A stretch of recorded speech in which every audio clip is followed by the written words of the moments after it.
Yes, people, welcome to my channel, Big Steve channel. It's great to be here. And I have a great friend of mine from the Big Six. Who you all... Oh, just let me start that again because it's just gone mad. That was gone wrong. Oh, okay. Yeah. Right, we'll start again now. Easy, people. Welcome to the Big Steve channel. I have a great friend of mine on today. You all know him. Lateness is greatness. Matisse from the Big Six. How you doing, bro? I'm good, Boris. I think this is my first time on your channel, actually. So it's good to be here. And yeah, man, like I said, Big Six brothers and big game this week. Big game. Oof. Obviously, it's huge. Title contenders and whatnot. I'm buzzing for it, man. These are the games I love. This one and the Liverpool one we had a couple of weeks ago. I love these matches. Yeah, man. I'm a bit different. Obviously, last time you see me against Chelsea, I was bouncing, the chest was out, and we were going for the Champions League. I was rattling up the whole Chelsea fan base, and I stuck my neck on the line. It backfired. I had to eat humble pie.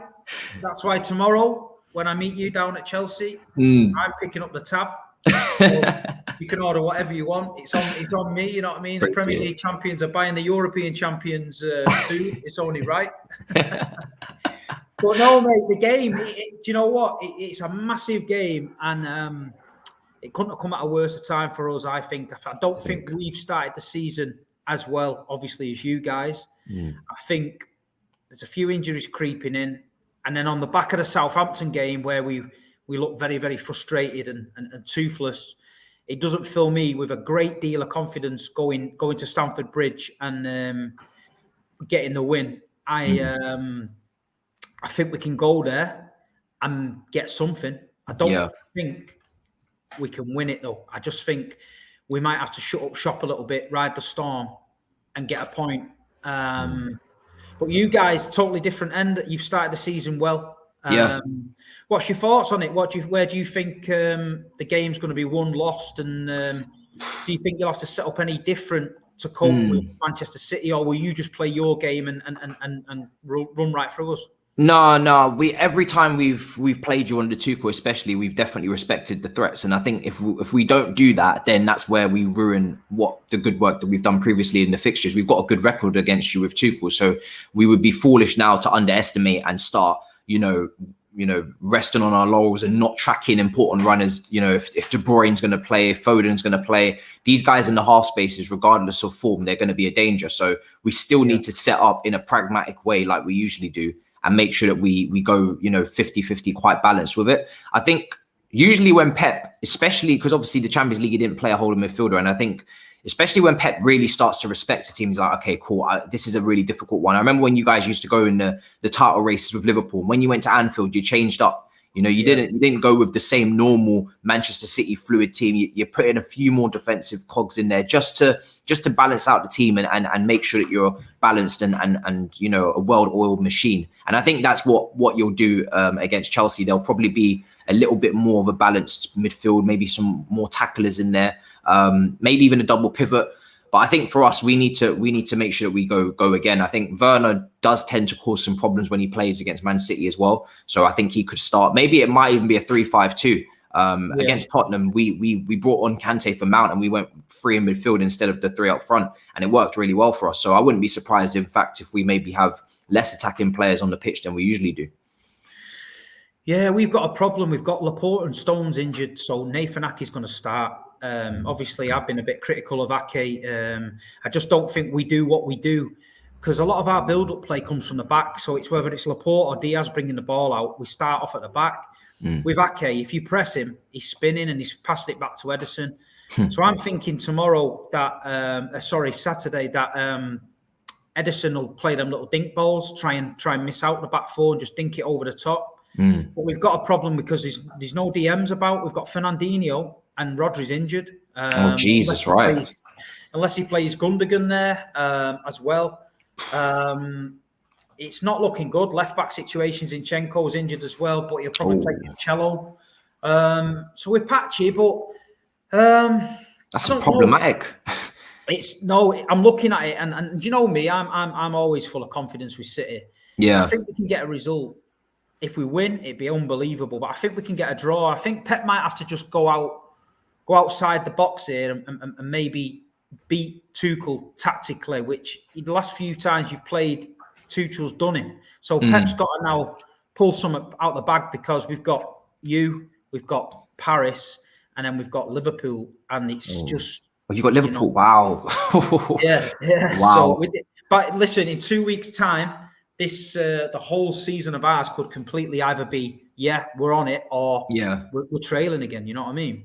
You could really be falling quite far behind. Those injury concerns do fill me with more confidence, because for me, I felt like you guys in the Champions League, the midfield battle was just lost in the fact that there was nobody to win the ball back. There was nobody to track the runners of Mount, of Kai. And obviously now our focal point is Lukaku, but that midfield battle is going to be so key. And Jorginho, Kova and Kante are on the form of their life right now. They're playing so well together. The fact that we usually play with two and we think, well, we'll sacrifice one of them. At the moment, we can't afford to, because they're all playing so well. So if Mount now might have to get sacrificed, who hasn't really had a great start to the season. Kai as well didn't do very well in his duels against Tottenham in the game last weekend as well. So I think no Rodri and no Fernandinho. Fernandinho is always a midfielder that I say, if Man City have got him on the pitch, especially against us, then I'm saying, right, this is going to be a serious midfield battle now, because this man is tenacious. He gets the ball against Southampton, though. He was poor. He looked every bit his age. He was slow. I think Fernandinho was fit, but Rodri's not there, and he's been starting Rodri over him. We've got a young kid called Lavia, Belgian kid. He played the other night.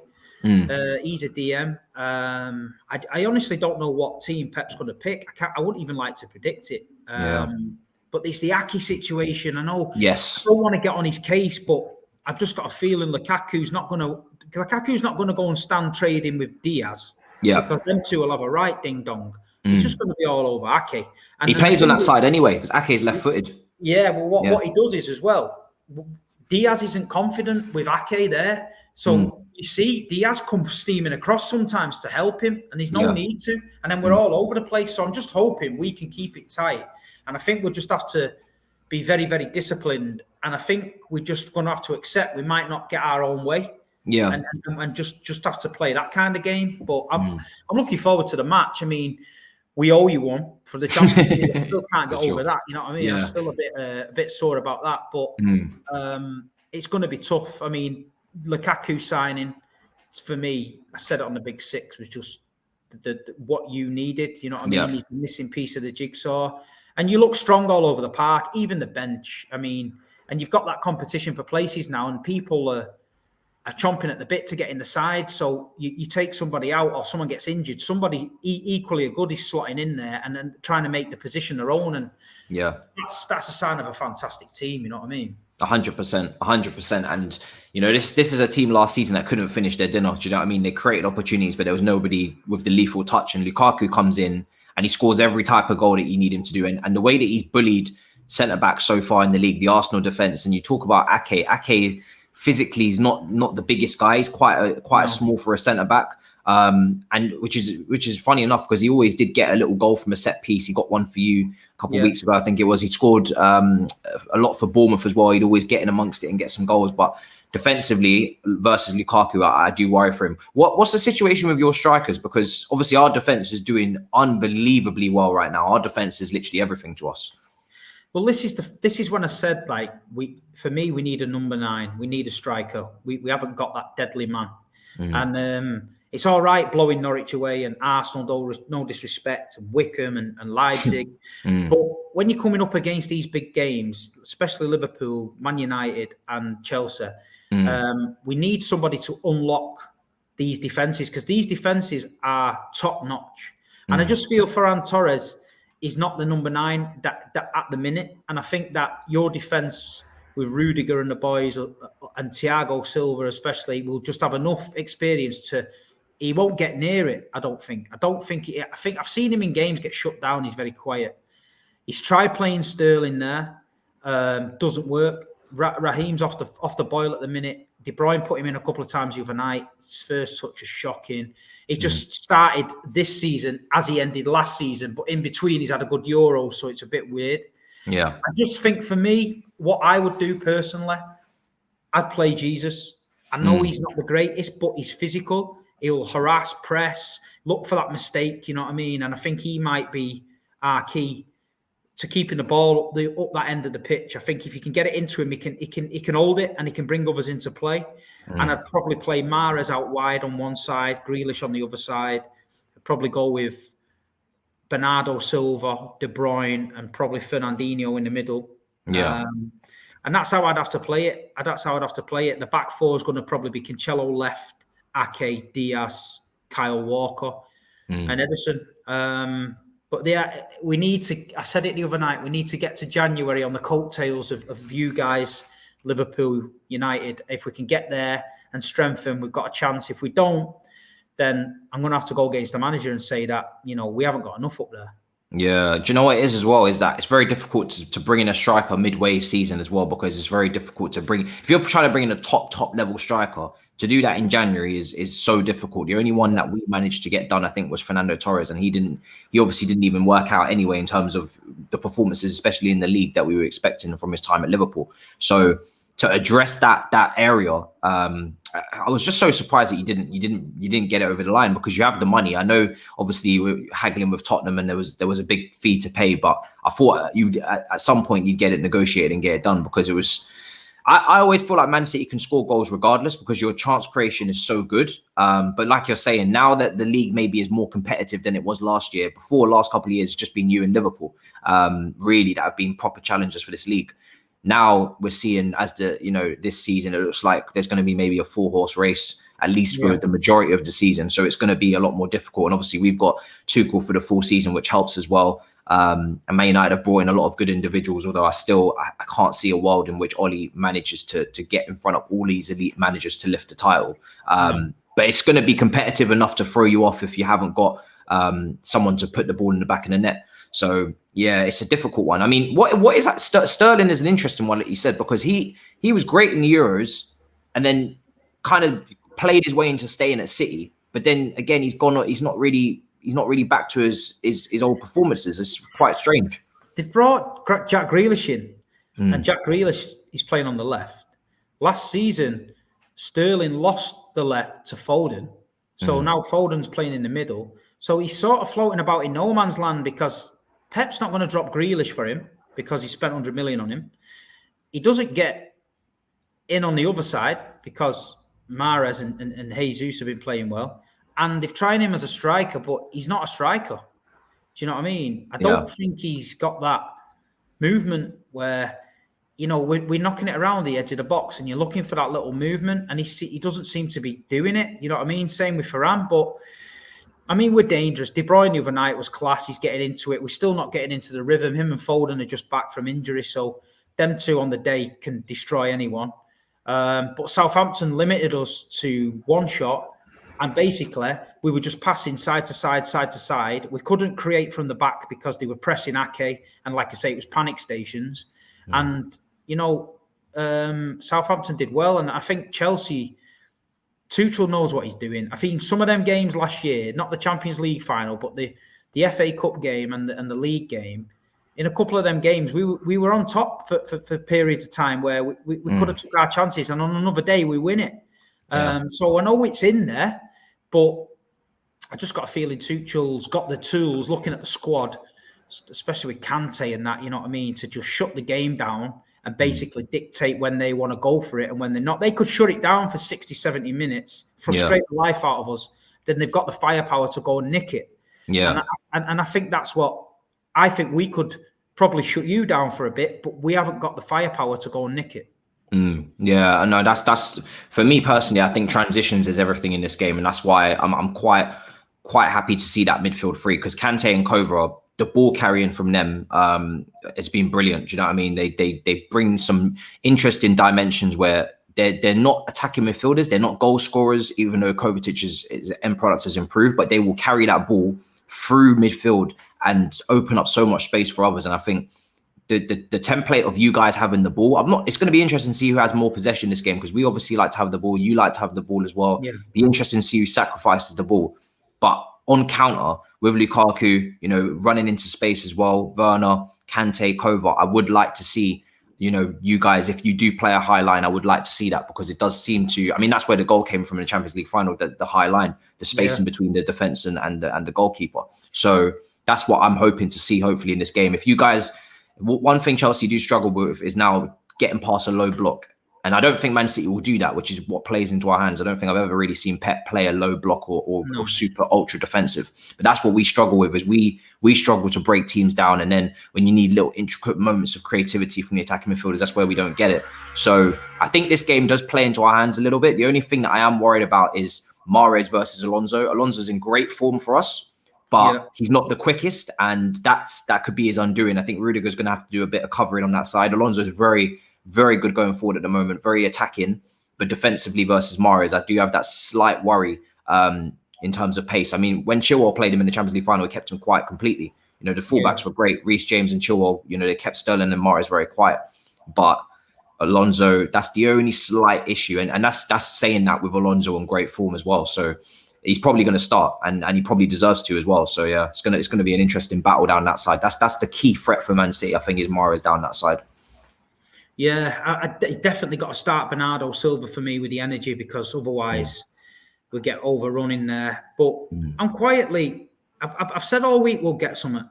I can't see us winning. I just got a draw in my head, and usually I can see us winning. But I'm looking at all the aspects. I'm looking at it, and I'm thinking, if I come away Saturday afternoon with a draw, would I be happy? 1,000,000% I'll be happy. I'd love a win, but I've just got this. I was looking at the past games, and that De Bruyne one when he ran and scored that long ranger, and then I'm thinking hopefully that'd be a great goal. No, listen. Is De Bruyne back to his best yet, or no? He looked all right the other night against Wickham, but he's getting there. He's getting there. Foden looked the same, but you know what? We've got a great side when everyone's fit, and we're more than capable of going on and winning it. It's just at the minute we're a little bit disjointed, and we seem to start the season slow, same as last year. But hopefully this can be the start of the revival, and hopefully we can get something and then move on for that. If we can get out of these two, if we can get something from you, win in Paris, and get something from Anfield, I'll be over the moon. But yeah, it's going to be a hella tough couple of weeks. Very difficult week for you guys. Very difficult week. So what do you reckon? Obviously, score prediction from yourself. What do you think? I actually went with a 2-0 win. I think the way that our defense is playing, I can't see us conceding. I really hope that we keep that clean sheet, because once we keep that clean sheet, we're halfway there. And the goal scoring issues that I'm seeing you guys have, again, like you're either hitting teams for 5, the lower league teams there, or the teams that are very expansive and open, like an Arsenal don't know how to defend, or a Leipzig who are very open as well, or you aren't scoring, which is obviously the Tottenham game and the Southampton game, you failed to score. So I think with our defense, the way that we're set up, we should be able to keep clean sheet. And then it's just about nicking that goal. And I think the reason why I'll go 2-1 is that I think we can get that first goal, and then I think you guys will come out a little bit. You'll start to try and get that equalizer, push up a little bit, and then maybe there'll be a last 5 minutes, a little counter attack, and that will kill it off. So it's going to be a very tight game, though. I think it's going to be. I'm very interested to see, for me, how the possession goes in terms of who looks to dominate the ball. That will tell me a lot about how this game is going to go. Because if we dominate the ball, I actually worry a little bit more, because that's where we're going to have to unlock your defense, and we're going to have to be the ones that are probing. Whereas if you have the ball, the way that we're defensively set up, I would be actually quite confident to just hit you guys on the break like we do in the other fixtures, and hit you in transition. Well, I'm going for 1-1. I think I can see us maybe taking the lead. I know people don't score against Chelsea at the minute, but I can see it. I can see us doing something. And 1-1, I'll be more than happy with that. We definitely owe you guys a result. Obviously, them last 3 games of that season, FA Cup, League, and Champions League finals, still a bit sore. So Pep's got to get one over on him. You know what I mean? He'll be itching to get something. I'm going to be itching to get something. My wallet's going to be light tomorrow when we have a meal and I've got to pay for it. So, no, mate. Anyway, listen, thanks for coming on. Pleasure. Absolute pleasure. We're growing. I'm sure all the guys would be happy to see you on here. You're always speaking sense about Chelsea. Not like Saeed, where we just argue. He said they were going to do quadruple, and now they're out. Talk to them tomorrow now. Past September, mate. The quadruple was on for 2 weeks, and then there'll be something else next week. You know what it's like. We Well, love listen, it. mate, great to see you. I'll see you tomorrow when I get down London. We'll shout it out. 100%. And yeah, mate, we'll chat tomorrow over food. But big up Literally. for coming on the channel. I hope Man City win. Pleasure. Yeah, mate. Nice to see you anyway. Speak to you soon, yeah? Pleasure, bro. Thank you so much for having me. Big Nice up. one, Brock. Thank you.